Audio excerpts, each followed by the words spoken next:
डर एक एहसास में आपका स्वागत है। इस चैनल पर आपको सुनने को मिलती हैं डरावनी और सच्ची भूतिया कहानियाँ। तो अगर आपको ऐसी ही वीडियोस देखना पसंद है, हमारे इस चैनल को सब्सक्राइब ज़रूर कर लें।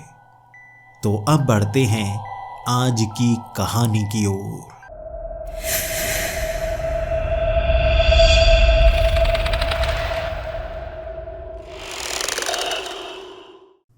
हेलो दोस्तों, मेरा नाम सुभाष है और मैं आर्कियोलॉजिकल सर्वे ऑफ इंडिया में काम करता हूँ। लेकिन मेरी ये कहानी यहाँ से शुरू नहीं होती। मेरी कहानी एक अजीब जगह से शुरू होती है। जब सुबह सुबह मेरी नींद खुली, मेरे कमरे में बहुत ज़्यादा अंधेरा था। मैं दीवारों की तरफ देखे जा रहा था। दीवार के ऊपर एक रोशनदान बना हुआ था जिससे रोशनी नीचे की तरफ आ रही थी। तभी मैं भौचक्का सा होकर उस रोशनदान की तरफ देखने लगा। मेरे कमरे में रोशनदान कब से आ गया? मेरे किसी भी कमरे में रोशनदान नहीं है। कल मैं कहाँ सोया था? मैं याद करने की कोशिश कर रहा था, लेकिन मुझे याद नहीं आ रहा था। तभी मैंने दीवार पर लगे उस बटन को दबाने की कोशिश की। मेरे कमरे का बटन इस दीवार पर है ना? थोड़ा थोड़ा कमरे में नजर आ रहा था, लेकिन मैं भौचक्का हुआ दीवार पर हाथ मारते हुए बटन ढूंढता रहा। वहां कोई बटन मौजूद नहीं था। मैं पूरी दीवार को छान चुका था, लेकिन मुझे कोई बटन मिला ही नहीं। इसके बाद मैं दूसरी दीवार की तरफ बढ़ चला। तभी मेरा ध्यान पड़ा एक तरफ। जब मैंने दीवार पर हाथ लगाया, वहां कोई दीवार नहीं थी। वहां जैसे जंगला सा लगा हुआ था। ऐसा लग रहा था ये सलाखें हों। अब जो ऊपर रोशनदान पर कपड़ा पड़ा हुआ था, उस कारण अंदर रोशनी कम आ रही थी।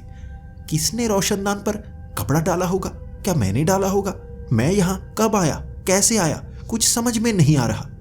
मुझे ऐसा लग रहा था जैसे मैं किसी जेल के कमरे में हूँ। अब मैं सोचने पर मजबूर हो गया था, आखिर मैं यहाँ कैसे फंस गया। मैं दीवारों पर हाथ लगाकर देखे जा रहा कि बाहर निकलने का दरवाज़ा कहाँ पर है। 3 तरफ दीवारें थी और वहां कोई दरवाज़ा नहीं। सामने वाली जगह पर बस सलाखें लगी हुई थी, जैसे लॉकअप में लगी हुई होती हैं। एक एक करके हर एक मोटी सलाख पर मैं हाथ लगाता जा रहा था। कहीं से तो रास्ता होगा, कहीं से तो मैं अंदर आया हूँगा। लेकिन एक एक करके उन सलाखों में हर किसी को हाथ लगाने के बाद मैं समझ गया, शायद यहाँ से अंदर नहीं आया, किसी और जगह से मैं अंदर आया हूँ। इसके बाद मेरा ध्यान सीधा उस रोशनदान पर था। उस रोशनदान से वो कपड़ा हटाता हूँ, तब मुझे पता चलेगा मैं हूँ कहाँ पर। क्या मैं आवाज़ लगाऊं? वहाँ मैंने सलाखों के पास जाकर आवाज़ लगाई थी, कोई है यहाँ पर? कोई मेरी मदद करेगा? मैं यहाँ पर फंस गया हूँ। मेरे सर पर थोड़ा थोड़ा दर्द भी हो रहा था। मैं बार बार अपने सर पर हाथ रखता, लेकिन वहाँ पर कोई जख्म नहीं था। जैसे सर के अंदर से दर्द हो रहा था, जैसे कोई भारी चीज़ सर पर टकराई हो। मैं याद करने की कोशिश करता रहा कल मेरे साथ क्या हुआ था, लेकिन याद आ ही नहीं रहा था। मैं तो बिहार में होना चाहिए ना। मैं बिहार में एक खास जगह की खुदाई के काम में लगा हुआ था और उसके बाद 6 बजे हम होटल में पहुंच जाया करते थे। ये होटल नहीं है और ना ही ये मेरा घर है। आखिर मैं कहाँ पर हूँ? मैं आवाज़ें लगाता रहा, लोगों से मदद मांगने की कोशिश करता रहा, लेकिन मेरी जो आवाज़ थी वहाँ गूंज रही थी।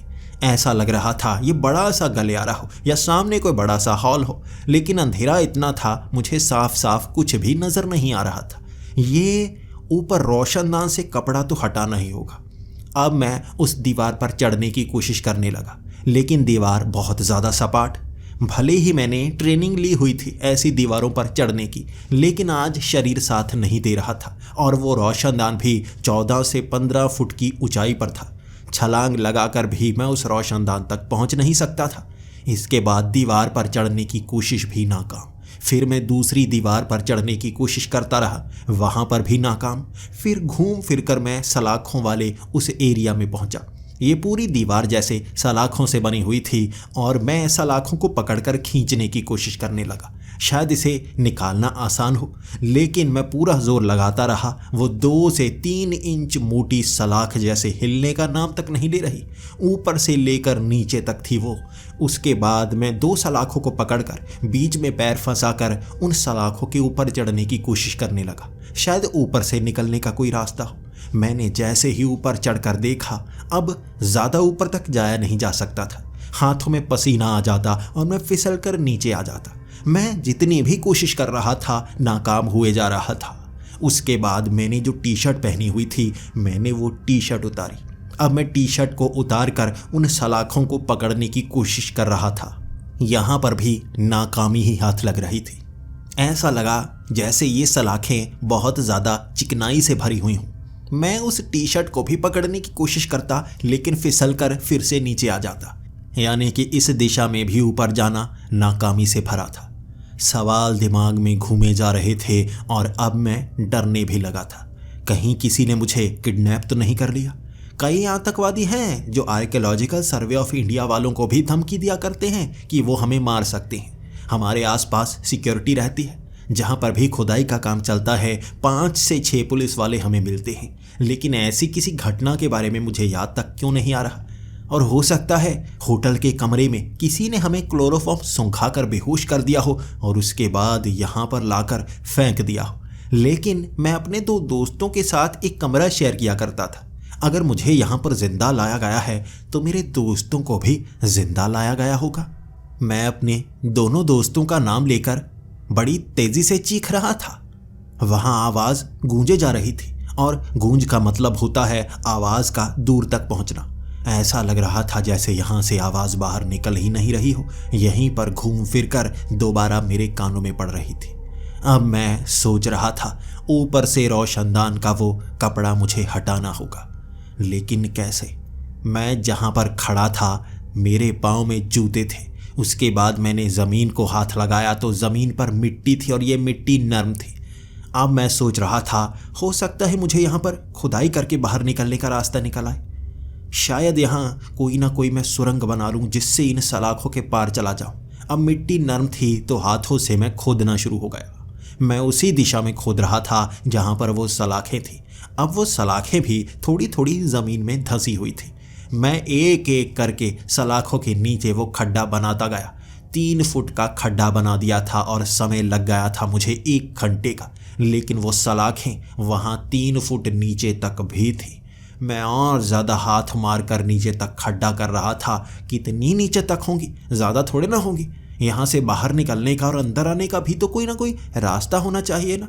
मैं अब खड्डा बना रहा था, लेकिन वो सलाखें काफ़ी नीचे तक थी। 3 घंटे और लगे और मैं 5 फुट गहरा खड्डा बना चुका था, लेकिन नीचे तक वो सलाखें। अब मैंने वो खड्डा इतना बनाया था कि बाहर मिट्टी की एक ढेरी सी बन गई थी, लेकिन यहाँ से बाहर सुरंग का कोई रास्ता बन नहीं पा रहा था। फिर मुझे लगा खड्डे से बाहर आना होगा। शायद इस दिशा में मैं खड्डा खोदकर बाहर ना निकल पाऊँ, लेकिन मिट्टी की ढेरी का इस्तेमाल तो कर सकता हूँ। शायद यहाँ अच्छे से नज़र आना शुरू हो जाए। अब जो मिट्टी की ढेरी थी वहाँ से मिट्टी उठा कर मैं उस 12 से 15 फुट ऊंची उस रोशनदान के पास ढेरी लगा रहा था। वहाँ पर मैं ढेरी लगाता गया।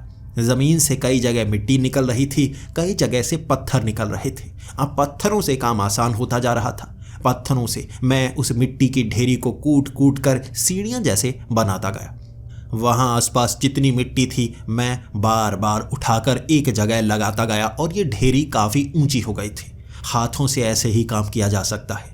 अब 8 घंटे का समय हो गया था। मैं भूख प्यास से बिलख भी रहा था। पेट में दर्द हुए जा रहा था और ये दर्द असहनीय होने से पहले मैं यहाँ से बाहर निकलना चाहता था।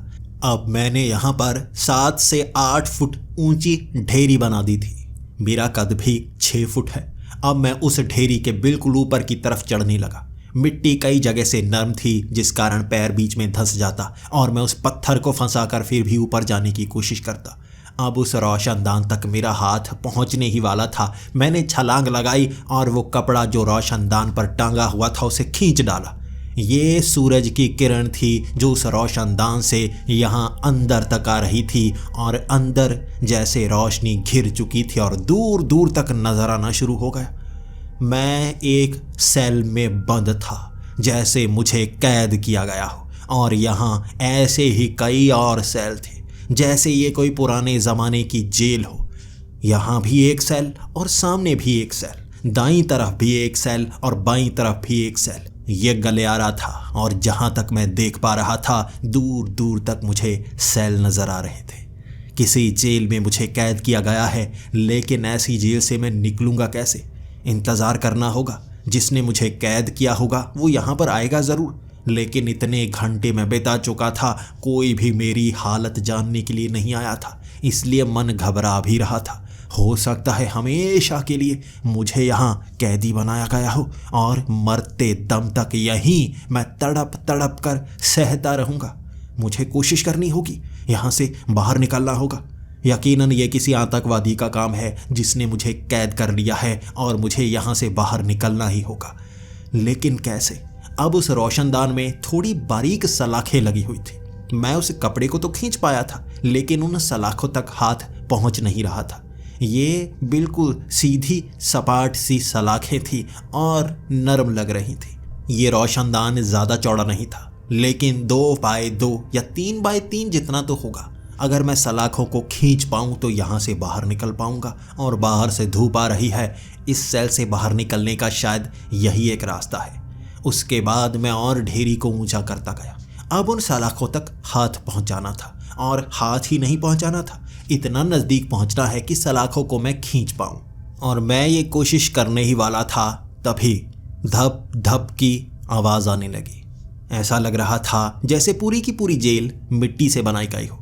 यहाँ पर फर्श नहीं था, बस मिट्टी थी, और उस पर चलने वाले उन कदमों की आवाज़ें मेरे कानों तक पहुँच रही थी। मैं जल्दी से उस ढेरी से नीचे उतरा और उन सलाखों के पास जाकर देखने लगा आखिर आवाज़ कहाँ से आ रही है। ये पास से ही आ रही थी, कोई चलकर मेरे इस सेल के करीब आ रहा था। ये धप धप की आवाज़ सुनकर मन को सुकून सा मिल रहा था। मैं इंतज़ार करता रहा और धीरे धीरे कोई अंधेरे को चीरता हुआ जैसे रोशनी की किरण बनकर मेरे सामने आया, और ये अजीब सा जीव था।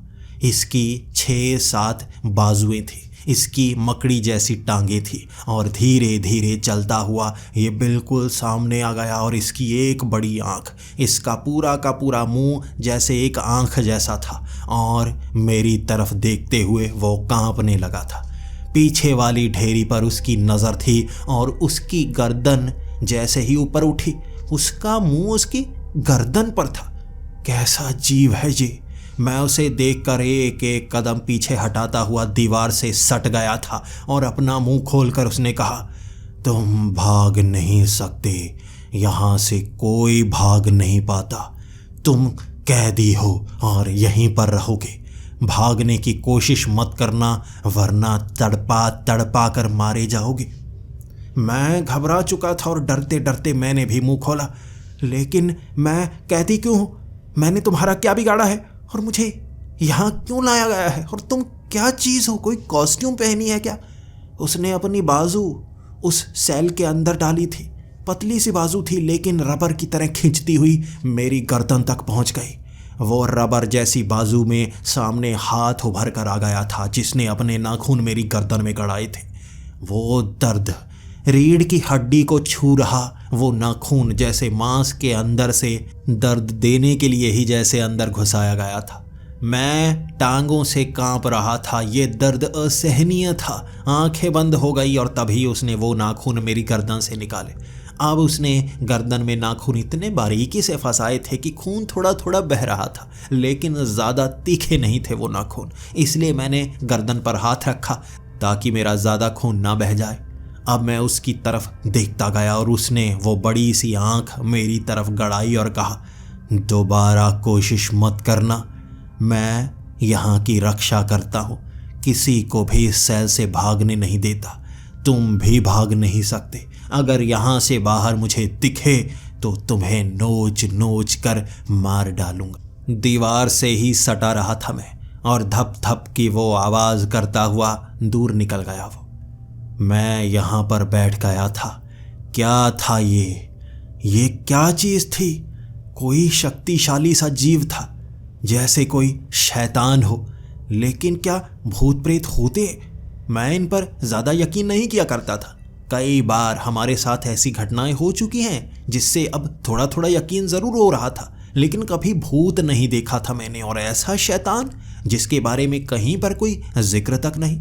कई जगह खुदाई के वक्त हमें ऐसी चीज़ें मिल जाती हैं जिन्हें शापित कहा जाता है। हम तो आर्कियोलॉजिकल सर्वे ऑफ इंडिया की तरफ से आते हैं, हमें उन चीज़ों को हाथ लगाना पड़ता है, उसकी जांच करनी पड़ती है। और कई बार हमें पुराने ज़माने की ऐसी शापित चीज़ें मिल जाती हैं जिसे हाथ लगाने के बाद कभी कभी हमारे साथी भी बेहोश हो जाते हैं, बीमारी से घिर जाते हैं, बहुत ज़्यादा बीमार हो जाते हैं और उन्हें बचाने के लिए कई महीनों तक का इंतज़ार करना पड़ जाता है। इसलिए थोड़ा थोड़ा यकीन होने लगा था। आज जो मैंने देखा था, मेरी बातों पर कोई यकीन नहीं करेगा अगर मैं जिंदा उनके पास पहुंचकर ये कहानी सुना पाया, लेकिन जिंदा निकलने के लिए कोशिश करनी होगी। और वो धमकी देकर गया है, बाहर दिखे तो नोच नोच कर मार डालेगा। मैं रो रहा था, मैं ज़मीन की तरफ देखकर रोए जा रहा था। अब इस रोशनी में ये भूरे रंग की मिट्टी भी बहुत अच्छी लग रही थी, थोड़ी थोड़ी गीली थी, इस कारण गीली मिट्टी की वहाँ खुशबू सी आ रही थी। मुझे गीली मिट्टी बहुत पसंद है, लेकिन आज लग रहा था मेरी कब्र यहीं पर बन जाएगी। देखा है हमने कई गुफाओं में इस तरह इंसानी कंकाल पड़े हुए। मैं खुद को वहाँ पर इमेजिन कर रहा था। हमें यहाँ बंद किया गया है, मेरे साथी भी यहाँ आसपास होंगे, लेकिन आवाज़ शायद नहीं पहुँच रही। मैं भी किसी समय अपने साथियों को मिलूँगा, मेरा कंकाल यहाँ मिलेगा। मुझे ढूंढते हुए इंडियन आर्मी, इंडियन पुलिस वाले ज़रूर आएंगे और तब मेरे कंकाल को देखकर उनके होश उड़ेंगे और अलग अलग कहानियाँ बनाएंगे कि किसी ने मुझे यहाँ पर कैद कर दिया था, लेकिन मैं जिंदा नहीं बचूंगा। रोए जा रहा था, मैं रोए जा रहा था। अपने भाई को याद कर रहा था जो इंडियन आर्मी में है और मुझे उसका काम सबसे मुश्किल लगा करता था। मुझ में हिम्मत नहीं थी, मैं गोलियों से डरा करता था, मैं मौत से डरता था। आज मैं उस जगह पर आ गया हूँ, शायद अब मेरा बचना मुश्किल है। और भाई की याद ऐसे समय में ही तो आती है। जब मैं अपने भाई को याद करके रोए जा रहा था, अचानक मेरे भाई की बातें मेरे कानों में गूंजना शुरू हो गई। मौत बस एक दिखावा होता है, कुछ समय का दर्द ही तो लगता है, लेकिन मौत आती सबको है। लोग डरपोक बनकर पता नहीं क्यों रहते हैं, जब उन्हें पता भी है एक ना एक दिन मौत तो आनी ही है। लेकिन बहादुरों की तरह मरना हर किसी के नसीब में नहीं होता। जो लोग मुसीबत में फंसते हैं वो खुश नसीब होते हैं कि भगवान ने उन्हें चुना है। एक ऐसी मौत मिलेगी उन्हें कि वो शहीद कहलाए जाएंगे, भले ही किसी और की नज़रों में नहीं, लेकिन खुद की नज़रों में वो इज्जत तो कमा ही लेंगे। अब मेरे भाई की वो मोटिवेशनल बातें मेरे दिमाग में घूम रही थी और मुझे लगा मरूंगा तो मैं वैसे भी कोशिश करके मरता हूँ। यहाँ पर बंद रहा तो भूख प्यास से मर जाऊंगा, लेकिन मुझे कोशिश करनी होगी। शायद इसके हाथों तड़प तड़प कर मरना ही शहीद कहलाया जाएगा। मैं अब उस रोशनदान की तरफ देख रहा था और ढेरी तो मैंने बना रखी थी, तो मैं जल्दी से उस ढेरी पर चढ़ गया। जैसे ही मैं ऊपर की तरफ पहुंचा, मैंने हाथ में पकड़ी वो टी शर्ट और वो कपड़ा जल्दी से उन सलाखों पर फंसाना शुरू कर दिया। मैं उन सलाखों पर कपड़ा इस तरह फंसाना चाहता था ताकि खींचकर एक सलाख नीचे तक ला पाऊँ, लेकिन मैंने जैसे ही कपड़ा उस पर फंसाना शुरू कर दिया, वो कपड़ा जैसे फट रहा था। जिस कपड़े से उन सलाखों को ढका गया था वो बहुत कमज़ोर था, फट रहा था, लेकिन मेरी पैंट जीन की थी। मैंने जल्दी से अपनी वो पैंट उतारी और उसके बाद वो पैंट को ऊपर उन सलाखों पर मारने लगा। मैं जैसे जैसे सलाखों पर मारता थोड़ी थोड़ी आवाज़ होती और मैं घबराने लगता। मैं इंतज़ार करने लगता कब वो धप धप करता हुआ शैतान यहाँ पर आएगा, लेकिन धप धप की आवाज़ दूर से आ रही थी। शायद वो अलग अलग उन सेल के आसपास घूम रहा होगा। मैंने एक बार उस जीन को फंसा ही लिया। उसके बाद मैंने खींचने की कोशिश की और मैं पूरा लटक चुका था, लेकिन उन सलाखों तक पहुंच नहीं पाया। अपने आप को खींचते हुए उस रोशनदान तक पहुंचाया था मैंने, ताकि मैं बाहर तो देख पाऊं। उन सलाखों के पास जब मेरा सर पहुंचा था, मेरी नज़रें आस पास गड़ी हुई थी। मैं देख रहा था वहाँ क्या है, और मैंने नीचे देखा ऐसी ही मिट्टी थी, लेकिन कई कंटीली तारे, कई बोर्ड लगे हुए थे कि कोई बाहर नहीं जाना चाहिए। इस तरह के बोर्ड। आखिर कौन सी जेल है ये? आखिर मैं कहाँ पर हूँ? मैं पहचानने की कोशिश कर रहा था। उन सलाखों को मैं तोड़ नहीं पा रहा था, लेकिन मैं बाहर के कुछ दृश्य देखकर ये अंदाज़ा लगा रहा था मैं कहाँ पर हूँ और निकलने का रास्ता कैसे चुनना होगा। अब इस दिशा में अगर मैं सलाखों को तोड़ भी पाता तो यकीनन इन कंटीली तारों के पास होता, और इन कंटीली तारों से आगे देख नहीं पा रहा था। इस रोशनदान के ऊपर एक परछत्ती सी बनाई हुई थी। जैसे ईंटें आगे की तरफ बढ़ाई हूँ। मैं ज़्यादा आगे का नहीं देख पा रहा था, लेकिन उससे नीचे का पास का दृश्य ज़रूर देख पा रहा था। कटीली तारों के आगे लगे वो बोर्ड, वो साइन बोर्ड, और उनके आगे और कुछ नज़र नहीं आ रहा। इसके बाद मैंने पैंट को ढीला छोड़ा और सीधा मैं नीचे उतर आया। अब मैं अपने अंडरवेयर में था, लेकिन उस पैंट को मैं पहनना नहीं चाहता था। वो टी शर्ट और वो पैंट मैं हाथ में रखना चाहता था ताकि उनका इस्तेमाल बाहर निकलने के लिए कर पाऊँ। कहाँ से निकलूँ? तभी मेरा ध्यान पड़ा सामने वाले एक सेल की तरफ।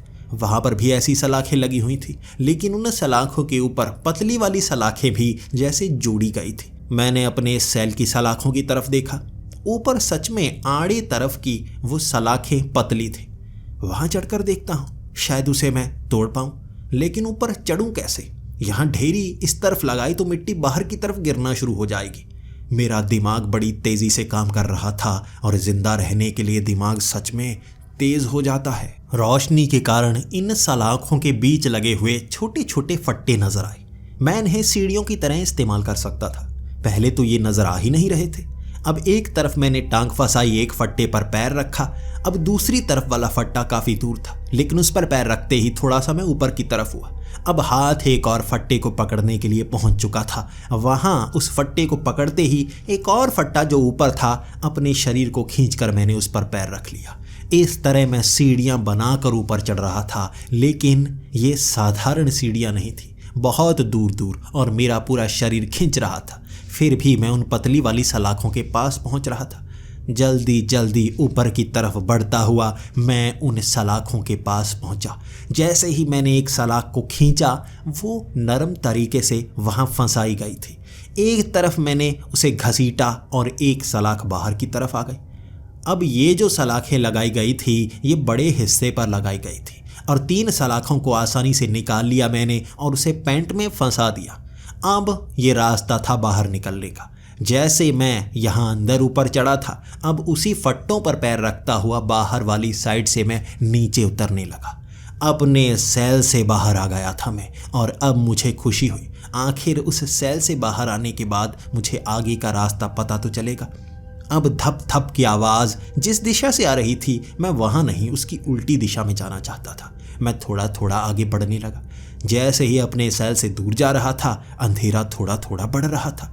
अब मेरे सेल का जो रोशनदान था, उसके ऊपर का कपड़ा मैंने हटा दिया था। यहाँ कई ऐसे ही रोशनदान थे, वहाँ पर कपड़े डाले गए थे, और मैं उसकी रोशनी से ज़्यादा देख नहीं पा रहा था। मैं काफ़ी ज़्यादा थक चुका था, लेकिन इसके बाद भी मैं सोचता रहा, अब आगे कितना बढ़ूँ। लेकिन एक जगह एक सेल के ऊपर से जैसे कपड़ा हटाया गया था, वहाँ रोशनदान से रोशनी आ रही थी, तो मैं भागकर उस दिशा में जाने लगा। उस मिट्टी के ऊपर ठक ठक की आवाज़ मेरे पैरों की थी। मैं बड़ी तेज़ी से भागा उस तरफ, और जैसे ही मैं उस रोशनदान तक पहुँचा, वहाँ पर एक मोड़ था। मैं उस मोड़ पर पहुँचा और दूर एक सेल से रोशनी पड़ रही थी। अब मुझे रास्ता दूर दूर ही सही दिखने लगा था। जैसे ही मैं उस रोशनदान तक पहुंचा, अब आगे वाले जो सेल थे, वहां हर सेल के ऊपर वाले रोशनदान का कपड़ा हटाया गया था, इसलिए रोशनी से भरा हुआ था वो इलाका। मैं उससे आगे धीरे धीरे सर झुकाता हुआ बढ़ रहा था। मुझे डर इसका था कहीं कोई देख ना ले, और अगर यहाँ पर वो शैतान है तो वैसे और भी होंगे, मुझे बचना होगा। अब मेरा ध्यान एक सेल की तरफ पड़ा। उस सेल से आगे जैसे कोई बैठा हुआ दिख रहा था। जैसे ही मैं आगे जाता गया, मैंने देखा सच में कोई आदमी था जिसने कपड़े नहीं पहन रखे थे। उसे सेल के पास बैठे हुए ज़मीन की तरफ देख रहा था वो। अब मैं उसके पास चलने लगा। यहाँ पर सिर्फ मैं ही कैदी नहीं हो सकता, और भी कैदी होंगे। जितने भी मैंने सेल देखे थे, उनमें मैं कोई देख नहीं पाया, लेकिन यहाँ पर वो पहला इंसान मिला था जिसको मैं देख पा रहा था। जैसे ही भागते भागते मैं उसके करीब गया, मेरी नज़र पड़ी उसकी बाजुओं की तरफ। उसे हथकड़ियाँ लगाई गई थी और हथकड़ियाँ बांधी गई थी दीवार से। वहाँ दीवार के अंदर एक बड़ा सा होल किया गया था, और वो चेन उसके अंदर से निकाली गई थी। वो हथकड़ियों से बाहर नहीं निकल पा रहा था, और मैंने उसे हाथ लगाकर कहा, क्या हुआ? क्या तुम्हें भी यहाँ पर कैद किया गया है? तभी उसकी नज़र ऊपर की तरफ पड़ी। उसकी आंखें नहीं थी, उसकी आंखें जैसे बाहर निकाल ली गई हों, और वो बार बार जैसे चीख रहा। वो बार बार घुर्रा रहा और कहने लगा, कौन हो तुम, कौन हो तुम? तुम इंसान लगते हो। मैंने कहा, हाँ हाँ मैं इंसान हूँ, मुझे यहाँ पर कैद किया गया है, क्या तुम्हें भी यहाँ पर कैद किया गया है? उसने कहा, हाँ मुझे भी कैद किया गया था और मैंने भागने की कोशिश की तो मेरी आंखें निकाल ली गई और मुझे दीवार से बांध दिया गया। अब आते जाते मुझ पर कोड़ों की बारिश होती है। मैं देख तक नहीं पा रहा कि मैं कैसे यहाँ से बाहर निकल सकता हूँ। मेरी हथकड़ियाँ जैसे यहाँ फंसाई गई हैं, मैं निकाल नहीं पा रहा। क्या तुम निकाल सकते हो? मैंने ध्यान दिया, दीवार के आर पार उस चेन को घुमाया गया था। इसके लिए पूरी की पूरी दीवार को तोड़ना होगा। और मैं मायूसी भरी उन निगाहों से उसकी तरफ देखता हुआ कहने लगा, देखो मैं ये सलाखें खोल नहीं सकता, मैं ये हथकड़ियाँ खोल नहीं सकता, मैं भी मजबूर हूँ, मेरे पास ऐसी कोई चीज़ नहीं है। तो वो कहने लगा, तुम बाहर कैसे आए? तो तुम बाहर कैसे आए? क्या तुम्हें वो मिट्टी में दबा हुआ हथियार नहीं मिला, वो आरी नहीं मिली? मैंने कहा, आरी? वहाँ नीचे आरी थी? उसने कहा, हाँ, हर एक सेल में नीचे लोहा काटने वाली आरी होती है, लेकिन उस आरी से अगर हम काटने की कोशिश करें तो आवाज़ आती है। तुम उस आरी से बाहर नहीं निकले? मैंने कहा, नहीं, मैं सेल के ऊपर चढ़ पाया था। ऊपर चढ़कर मैंने वो जो सलाखें थी उन्हें खींचकर निकाला और तब बाहर आया। वो कहने लगा, अच्छा सलाखें भी खोली जा सकती हैं, मतलब एक और रास्ता था बाहर निकलने का। लेकिन मैंने तो उन सलाखों को काटा, लेकिन जैसे ही मैं बाहर निकला और भागने की कोशिश करने लगा, वो मकड़ी जैसा शैतान मुझे पकड़ चुका था और सबसे पहले उसने अपनी वो उंगलियां बड़ी लंबी की, मेरी आंखों में घुसाई और आंखें बाहर निकाल ली। मुझे उसके बाद से नज़र नहीं आ रहा और मुझे यहाँ पर कैद किया गया है। मैं भी भाग नहीं पा रहा, इतना मुश्किल भरा है यहाँ से भागना। उसकी बातें सुनकर मैं थर थर काँप रहा था। पीछे से धप धप की आवाज़, वो मेरे करीब आ रहा था और मैं काँपता काँपता, मुझे माफ़ कर दो, मैं तुम्हारी मदद नहीं कर सकता, वो मुझे पकड़ लेगा, वो मुझे पकड़ लेगा, देखो मुझे माफ़ करना। ये कहते ही मैं आगे की तरफ भागने लगा। अब मैं अपने कदमों को बड़े नर्म तौर पर रख रहा था ताकि आवाज़ ना आए, लेकिन मैंने ध्यान दिया, यहाँ रोशनी ज़्यादा थी और ज़मीन पर बड़े बड़े पैरों के निशान बने हुए थे। उसी मिट्टी पर और छोटे छोटे मेरे पैरों के निशान बन रहे थे। अब मैं एक ऐसे गलियारे में पहुंचा जहां दोनों तरफ वो सेल नहीं थे, बल्कि एक गली थी जिसकी दोनों तरफ दीवारें थी और ऊपर छोटे छोटे रोशनदान। ये रोशनदान आधा फुट बाय आधा फुट के होंगे। और जैसे जैसे मैं आगे बढ़ता गया मुझे लगा यहाँ कोई मोड़ भी नहीं आ रहा और सीधा आगे एक आदमी कुर्सी पर बैठा हुआ था। उसके 2 सर थे और उसका कद 15 फुट होगा। ऊपर से मुड़कर नीचे की तरफ बैठा और उसकी आंखें बंद, जैसे वो सो रहा हो। वो बार बार अपने नाक को हिला रहा था और उसका लंबा नाक सूंघ रहा था आसपास की चीज़ों को। मैं उस गलियारे के बीच में खड़ा हो गया और पीछे से आ रही धप धप की आवाज़ ने मुझे कंपा कर रख दिया था। अब क्या करूं मैं? पीछे जाऊं या आगे बढ़ूं? कहां पर निकलूं मैं? अब मुझे लगा था कि पीछे जाऊंगा तो वो मकड़ी जैसा शैतान मुझे पकड़ लेगा और आगे जाऊंगा वो 2 सर वाला शैतान इतना बड़ा मेरा कचूमर ना निकाल दे। लेकिन अगर मैं आगे बढ़ा और बिना आवाज़ किए शायद वो मुझे पहचान ना पाए। मैं अब धीरे धीरे पैर रखता रखता उसकी तरफ जाने लगा और मैंने ध्यान दिया जो उसकी बड़ी नाक थी, उस नाक पर छोटी छोटी आंखें भी थी। 2 ऊपर जो माथे पर बनी हुई 2 आंखें थी और 2 आंखें नाक पर, और नाक पर उसकी आंखों के साथ छोटे छोटे बाजू और हाथ भी। वो नाक बार बार मुझे देखकर इस तरह फड़फड़ाए जा रही थी जैसे उसने मुझे देख लिया। अब मैं और तेज़ी से आगे बढ़ने लगा और वो नाक अब उसे शैतान को उठाने की कोशिश कर रही थी। एक ही शरीर में जैसे 2 जीव बसे हुए थे, एक नाक जो अलग जीव, एक वो बड़ा शैतान। जल्दी जल्दी उसके करीब गया और वो नाक बड़ी ज़ोर ज़ोर से टकरा रही थी उसके माथे से ताकि उसकी आंखें खुले, और जल्दी से उसके करीब से मैं एक मोड़ की तरफ मुड़ गया। जैसे ही मैं मुड़ा वहाँ पर मुझे सेल नज़र आने लगे, जबकि कई कमरे भी थे जिनके दरवाजे दिख रहे थे। मैं भागा उस तरफ और जल्दी से मैंने एक दरवाज़ा खोला और मैं उस दरवाजे के पीछे, और दरवाज़ा मैंने बंद कर दिया। धड़ाम की आवाज़ आई थी। वो शायद वो 2 मुंह वाला शैतान उठ गया था। अब उस दरवाजे के ऊपर एक छेद भी था, छोटा सा छेद जिससे मैं कुर्सी पर बैठे उस शैतान को देख सकता था। मैंने अपने पंजे ऊपर की तरफ उठाए, उस छेद पर आंख रखी और आगे देखा। वो मकड़ी जैसा शैतान ज़मीन पर पिचक चुका था और ऊपर से वो 15 फुट का 2 मुँहा शैतान अपनी मुट्ठी भींचकर उस पर मुक्के बरसाए जा रहा, उसको पिचका कर रख दिया था और बार बार मुक्के मारे जा रहा। पिचका हुआ वो शैतान बार बार फूल कर जैसे एक आकार लेने की कोशिश कर रहा था और 2 मुँहा शैतान मुक्के मार मार बार बार उसे पिचकाए जा रहा। ये दृश्य कुछ समय तक चला था और उसके बाद उसने उस पिचके हुए शैतान को उठाया और मुट्ठी में भींच लिया, जैसे किसी कम फूले हुए गुब्बारे को हम पकड़ते हैं और उसे मुट्ठी में दबा लेते हैं तो एक तरफ से वो फूल जाता है। उसी तरह से वो मकड़ी जैसा शैतान एक तरफ से बहुत ज़्यादा फूल चुका था और इसके बाद उसने फूले हुए हिस्से में अपने दांत गड़ाए और आधा उसे चबा गया। जैसे ही बाकी आधे को वहाँ फेंक दिया, उसने मकड़ी का आकार लिया।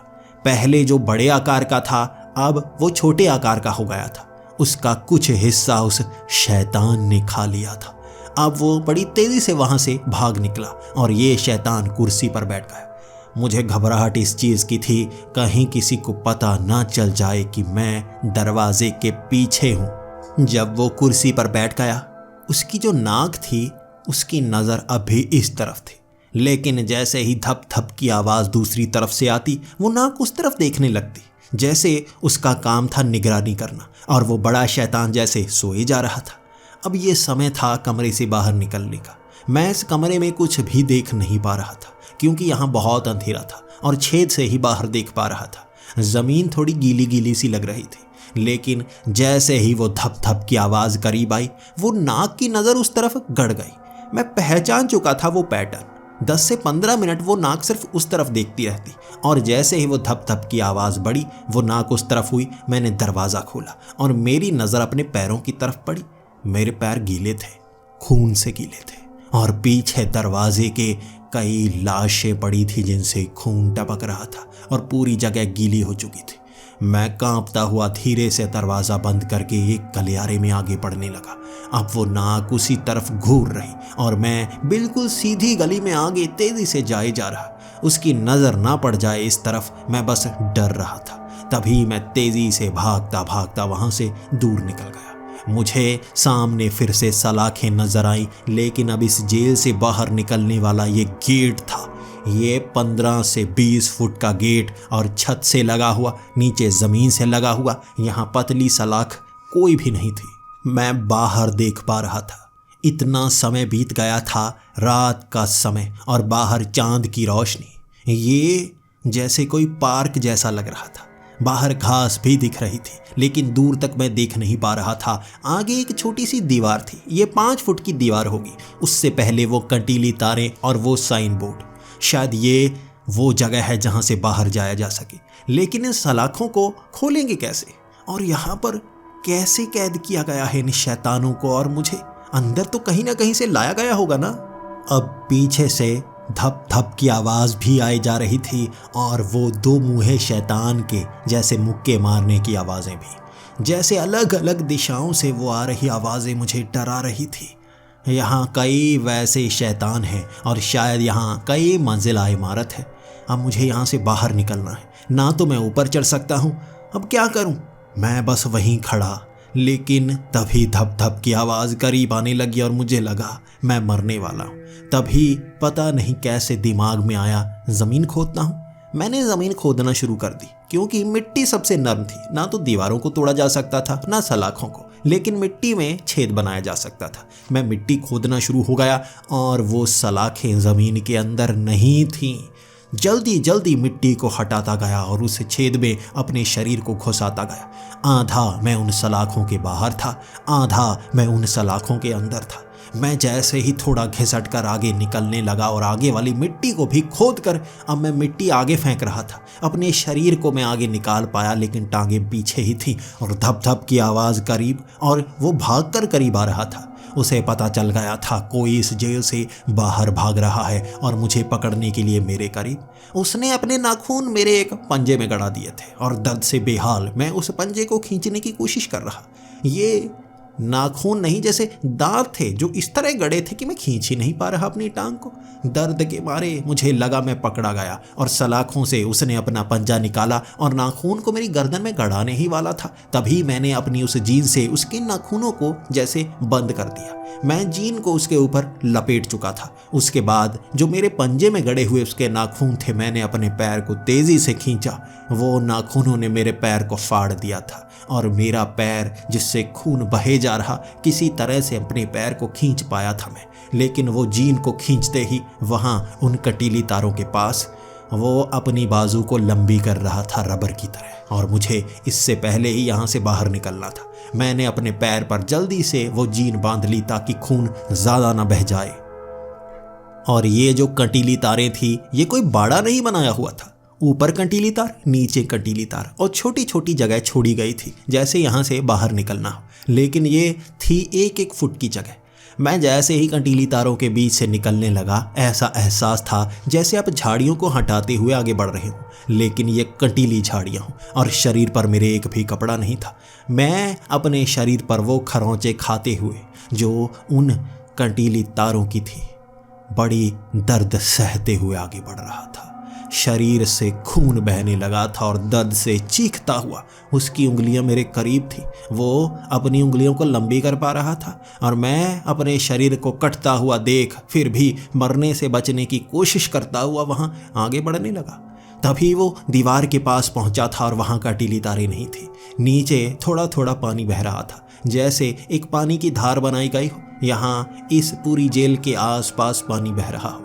तभी मैं उस पानी के ऊपर से छलांग लगाते हुए 5 फुट ऊंची दीवार पर चढ़ गया और मैंने आगे नहीं देखा, सबसे पहले पीछे देखा।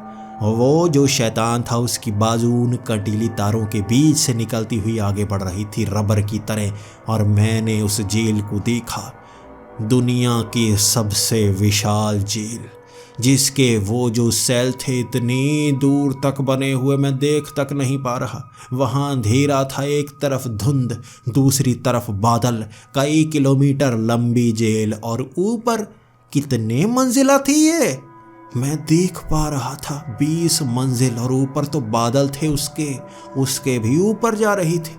मैं उस दीवार को फांद कर इस तरफ आ गया और ये क्या हुआ? ये मुझे कहाँ पर लाया गया है? इतनी विशाल जगह ये कौन सी हो सकती है? अब मैं थोड़ी थोड़ी सांस ले रहा और मुझे ज़मीन थोड़ी हिलती हुई लगी। ऐसा लग रहा था जैसे ये ज़मीन बहुत नरम हो या इसके नीचे कीड़े रेंग रहे हों। मैं एक झटके से खड़ा हो गया क्योंकि मैं डर सा रहा था। मेरी चमड़ी पर महसूस हो रहा था वो दर्द सा। मैंने देखा ज़मीन के अंदर से थोड़ी थोड़ी उंगलियां निकल रही थी। वो ज़मीन को फाड़ कर निकल रही उंगलियां ऐसी लग रही थी जैसे पौधे ज़मीन से निकल रहे हों। उसे देखकर मैं डर गया और पीछे होकर खड़ा हो गया। आखिर ये हो क्या रहा है? मैं उंगलियों को धीरे धीरे हाथ में बदलते हुए देख रहा था। पहले सिर्फ उंगलियां निकली, फिर पूरा हाथ, और उसके बाद एक सर भी ज़मीन से बाहर आ गया था। ये कोई मुर्दा था जिसकी चमड़ी उधड़ी हुई थी, गली हुई थी, लेकिन उसकी आवाज़ किसी ज़ॉम्बी की तरह। ये आवाज़ मैं सुनकर पीछे हटने लगा, लेकिन जहाँ मैंने पैर रखा था वहाँ से भी एक उंगली निकली और वो भी हाथ में बदल गया, जबकि सामने वाला वो मुर्दा अपने शरीर को ज़मीन से बाहर निकाल रहा था। मैं थोड़ा और पीछे हो गया और जहाँ जहाँ मैं कदम रखता गया वहाँ से उंगलियाँ निकलती गई। उंगलियों से हाथ बनते, हाथ आगे और पीछे, शरीर, मुर्दे ज़मीन फाड़ कर जिंदा हो रहे थे और मैं भागना शुरू हो गया। मैं देख पा रहा था दूर दूर तक वो चार दीवारी थी। जैसे चार दीवारी 15 से 20 फुट ऊंची वो दीवार। मैं उस तरफ भागने लगा और उसके बीच वो लगे हुए पेड़ जिसके पार दीवार नजर आ रही। कभी मैं पेड़ों के पीछे छिपता और ज़मीन से मैं ज़्यादा देर रुक ही नहीं पा रहा था किसी जगह पर। ज़मीन से कुछ ना कुछ निकल ही आता। अब लगातार मुझे चलना या भागना पड़ रहा था और वो मुर्दे, बस एक ही बात का शुक्र था कि वो मुर्दे धीरे चल रहे थे, लेकिन ज़ॉम्बीज़ की तरह मेरा पीछा करते हुए मुझे नोचने के लिए। अब जैसे एक पेड़ के पास मैं छिपने की कोशिश कर रहा, पेड़ के ऊपर चढ़ा हुआ वो काले रंग का बंदर दिखा, जिसका सर बहुत बड़ा लेकिन उसका शरीर बहुत छोटा। मुझे देखकर वो हंसे जा रहा और अपनी पूंछ के सहारे जैसे मुझे पकड़ने की कोशिश कर रहा। उसकी पूंछ पर हाथ लगा हुआ था और वो पंजा बार बार मेरे बालों को पकड़ता और खींच देता। वो मुझे बालों से पकड़कर ऊपर लटकाना चाहता था, इसलिए मैं वहाँ से भी भागा और मैंने देखा उस पंजे ने एक लाश को पकड़ा और ऊपर खींच लिया और वो बड़ा सर बड़ा मुंह लिए था और उसने मुंह खोला और उसको सर से चबाने लगा। मैं ये देखकर घबराया हुआ, थका हुआ, बिना कपड़ों के वहाँ मिट्टी में लौटता हुआ आगे बढ़ रहा। एक पैर पर मेरे इतनी चोट लगी थी कि खून बह रहा था और मैं थक चुका था अब मौत का खेल खेलते खेलते। और तभी ऊपर से बादल गरजने शुरू हो गए और धीरे धीरे थोड़ी थोड़ी बूंदाबांदी होने लगी। उस समय मैं एक पेड़ के नीचे था और उन बूंदों को देखा मैंने। ऑरेंज कलर की वो बूंदें, जैसे कोई केमिकल की बारिश हो रही हो, और वो बूंदें जिस भी शरीर पर टकराती अब वो धीरे धीरे जलने सा लगता। यहाँ रोशनी उन पेड़ों पर लगे हुए जो फल थे वहाँ से आ रही थी। चारों तरफ रोशनी ही रोशनी, उन पेड़ों पर लगे फल जगमगाने लगे थे और वो बूंदें गला रही थी उनके शरीर को। वो ज़ॉम्बीज़ गलते हुए देखे मैंने और पेड़ के बाहर निकलने की मेरी हिम्मत तक न, लेकिन उस पेड़ के नीचे निकल रहे हाथ मुझे वहाँ से भगाना चाहते थे। क्या करूँ मैं? अब इन बूंदों में जाऊँ या नहीं? बिना कपड़ों के था मैं, अब इस केमिकल की बारिश में मुझे आगे निकलना ही था। मैं पेड़ से आगे निकला और पहली बूंद शरीर पर पड़ी। ऐसा लगा जैसे शरीर जल रहा हो। वो बहुत गर्म सी लग रही थी बूंद, लेकिन उस हल्की बूंदाबांदी में शरीर पर पड़ रही वो बूंदें दर्द का एहसास दे रही थी और मुझे लगातार भागना पड़ रहा था उस दीवार की तरफ। और तब मैंने देखा हवा में उड़ते हुए वो 20-20 फुट के चमगादड़ जो मुझ पर झपट्टा मारने के लिए आ रहे थे। वो मेरे बहुत करीब से आते जैसे कोई बाज शिकार कर रहा हो। मैं ज़मीन पर लेट जाता, लेकिन ज़मीन से निकलने वाली वो उंगलियां मुझे पकड़ने की कोशिश करती। मैं लगभग हर जगह जैसे पैर रख चुका था। आगे वाले पूरे रास्ते पर वो ज़ॉम्बीज़ दिखने लगे थे जिनसे बचना भी मुश्किल था और उन बड़े बड़े चमगादड़ों से भी छिपना बहुत मुश्किल। मैं उस दीवार तक पहुंच गया था, लेकिन वो दीवार पूरी तरह से सपाट। कोई भी ऐसी जगह नहीं थी जहां पर मैं हाथ या पैर फंसा पाता और दीवार चढ़ पाता। 15 से 20 फुट ऊंची दीवार और उसके ऊपर भी बड़ी बड़ी सलाखें जो बहुत ऊंची थी। अब इस दीवार को अगर मैं 15 फुट चढ़ पाया तो सलाखों के बीच से निकल सकता था, क्योंकि उनका फासला काफ़ी ज़्यादा था। 4-4 फुट की दूरी पर बनी हुई वो सलाख। मैं अब देखना चाहता था इसके बाहर क्या है, लेकिन वो बूंदें मुझे तड़पाए जा रही और मैं चीखें मारता हुआ अब उस दीवार पर कोई छेद ढूंढने की कोशिश करता जिससे मैं आगे निकल पाऊं या यहाँ से आगे बढ़ पाऊं। क्या करूं मैं? भागता गया। एक जगह गेट नजर आया। वहाँ सलाखें लगी हुई थी जो आग की तरह लाल हो चुकी थी। इतनी गर्म थी कि मैंने अपनी उंगली लगाई, मेरी उंगली चिपक गई और मेरी उंगली पिघल कर पीछे की तरफ हुई।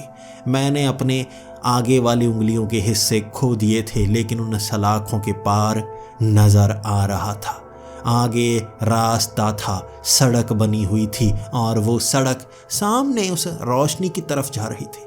इन बादलों के पार आगे रोशनी नजर आ रही थी और मुझे बस यहाँ से बाहर निकलना था। अब मैं उस गेट से भी आगे भागने लगा। मैं किसी दीवार पर चढ़ना चाहता था, लेकिन कोई भी जगह रास्ता था ही नहीं। वो सपाट दीवार, कैसे चढ़ूं ऊपर, ज़ॉम्बीज़ की पूरी भीड़ पीछे, और पीछे वाली वो छोटी छोटी दीवारें फांद कर आ रही वो मकड़ियों जैसे शैतान मुझे पकड़कर उस सलाखों के अंदर ले जाना चाहते थे। भीड़ थी शैतानों की और मैं अकेला क्या करता।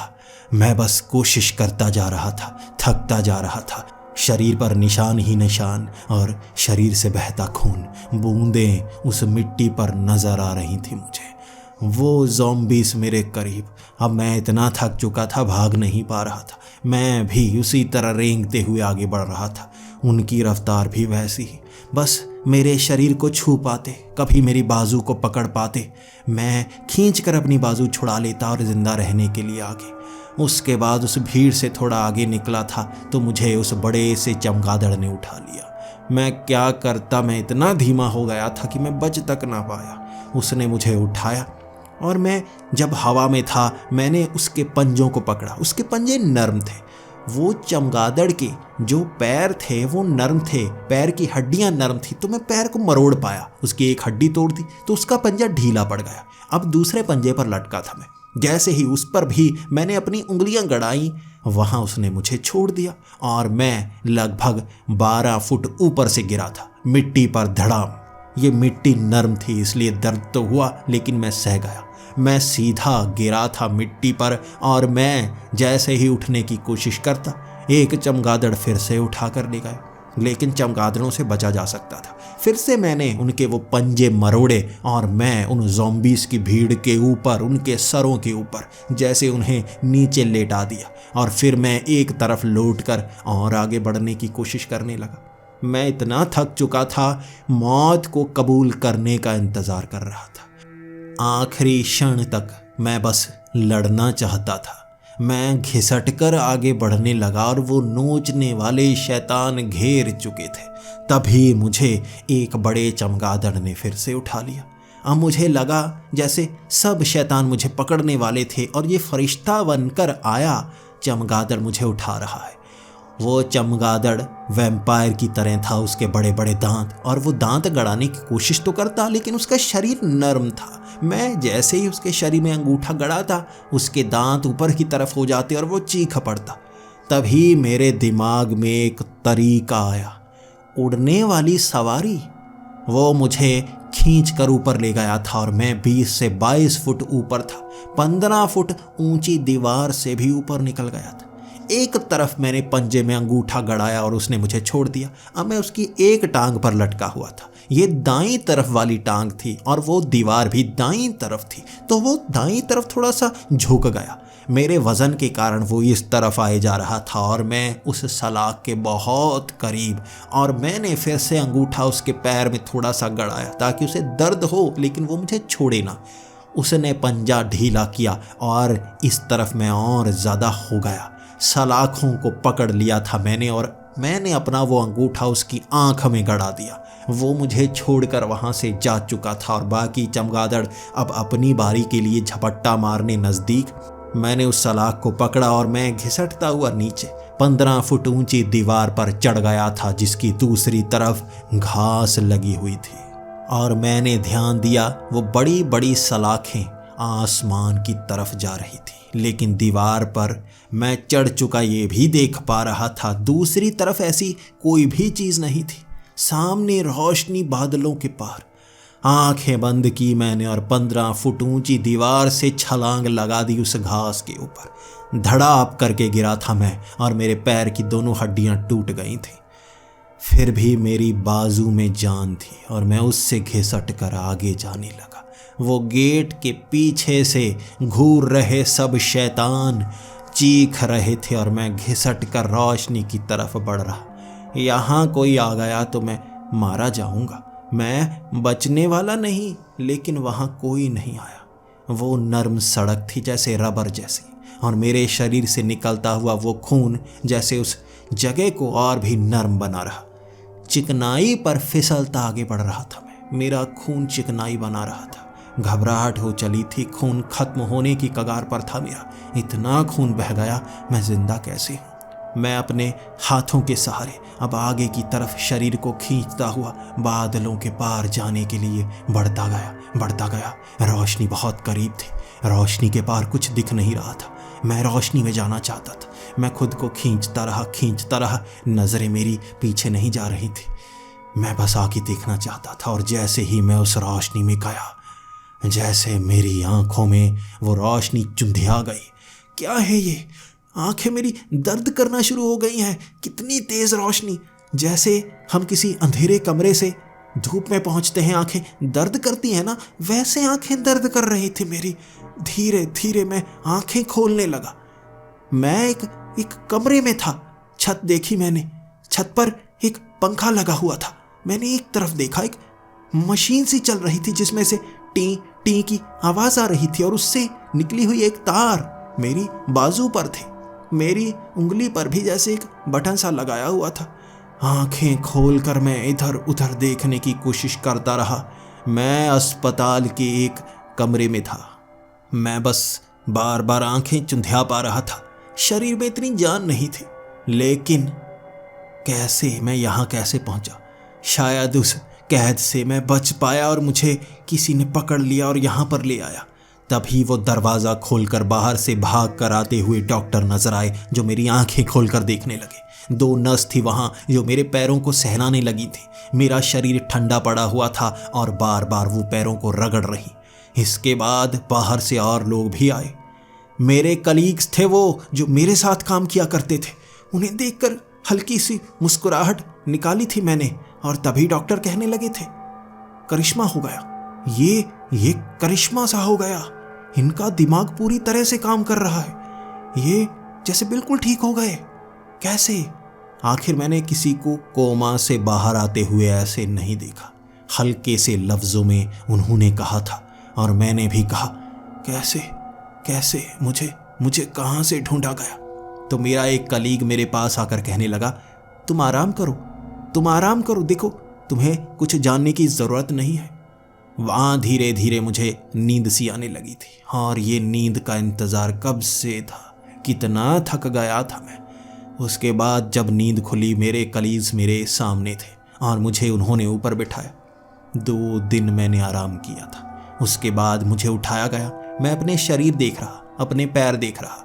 मेरे ना शरीर पर कोई निशान, ना मेरे पैर पर कोई निशान, लेकिन सर पर थोड़ा थोड़ा दर्द हो रहा, वो भी सर के पिछले हिस्से पर। मैं अब अपने साथियों से पूछ रहा था, मुझे ढूंढा गया, क्या तुमने वो जेल देखी, वो भूतिया जेल? तो मेरे साथी कहने लगे, कौन सी जेल? कहाँ से? क्या तुम्हें कुछ याद नहीं तुम्हारे साथ क्या हुआ था? मैंने पूछा, नहीं मुझे कुछ याद नहीं आ रहा। हम हर रोज वहाँ खुदाई के लिए जाते थे ना। वहाँ मंदिर के नीचे कई तहखाने बने हुए थे और हम नए नए तहखाने खोल रहे थे, लेकिन हम होटल में वापस आ जाया करते। अचानक मेरी नींद खुली थी, मैं किसी जेल में था, बड़ी मुश्किल से भागा। तो मेरे कलीग ने मेरा हाथ पकड़कर कहा, तुम कहीं नहीं थे मेरे दोस्त, तुम कहीं नहीं थे। याद है तुम्हें वो 5वां दरवाज़ा जिसके पीछे से वो संदूक मिला था? मैंने कहा, संदूक? कौन सा संदूक? मुझे कुछ याद नहीं आ रहा। तब वो एक दूसरे की तरफ देखने लगे और कहने लगे, तुम्हें याद नहीं है? वो दरवाज़ा खोला था हमने जिसके ऊपर कई शैतानी निशान बनाए हुए थे। उस दरवाजे के ऊपर संस्कृत में लिखा हुआ था, इसे मत खोलना। लेकिन हमने फिर भी खोला क्योंकि तुम कह रहे थे ऐसी चीज़ों से तुम्हें डर नहीं लगता। हम तो डरे हुए थे, हम जानते थे ऐसे शाप हमें लग सकते हैं। तुमने वो दरवाज़ा भी खोला था और वो संदूक भी खोला था। उस संदूक के अंदर चांदी का एक दिल रखा हुआ था। तुमने अपने हाथ में जब वो दिल पकड़ा था, तुम्हें एक झटके का एहसास हुआ था और तुम पीछे गिरे और तुम्हारा सर नीचे फर्श पर टकराया था। तुम सन्न हो गए। हमने उस दिल को हाथ तक नहीं लगाया, लेकिन तुम्हें वहां से उठा कर लेकर आए। उसके बाद से ये 1 महीना हो चुका है और तुम कोमा में थे। तुम्हारा शरीर बिल्कुल सही था, लेकिन जैसे तुम्हारी नींद ही नहीं खुल रही थी। डॉक्टर खुद परेशान हो गए थे। ऐसे केस में कई बार लोग हमेशा के लिए कोमा में रह जाते हैं। कोमा में क्या होता है कोई नहीं जानता, शायद दिमाग कुछ समय के लिए बंद रहता है। तो मैंने उन्हें कहा था, दिमाग बंद नहीं था मेरा, मैं कैद हो गया था एक शैतानी जेल में। वो दिल, कोई उसे छूना मत, उसे शापित दिल कहा जाएगा। वहां ऊपर लिखा था ना संस्कृत में, अंदर मत जाना, किसी चीज को छूना मत। ये शैतानी शक्तियां कैद की गई हैं उसमें, और मुझे नहीं पता कैसे बच पाया, लेकिन अगर मैं उस जेल से ना आता तो हमेशा यहीं कोमा में रह जाता। अगले 5 दिनों में मुझे छुट्टी मिल गई थी, और मैं ये कहानी जिसे भी सुनाता कोई यकीन नहीं करता। 5वें दरवाजे को उसके बाद बंद कर दिया गया। ये मेरी तरफ से दी गई रिपोर्ट थी कि उसके अंदर कुछ भी पाया नहीं गया, लेकिन खुफिया रिपोर्ट में मैंने ये बताया था इस दिल को किसी और चीज़ से उठाया जाए। कोई भी इंसान अपना हाथ ना लगाए उसे, जब तक उस पर रिसर्च पूरी नहीं होती वहाँ पर और क्या क्या चीज़ है तब तक उसे हाथ ना लगाया जाए। हो सकता है आप वहाँ कैद हो जाएं जहाँ से निकलने का रास्ता ना हो।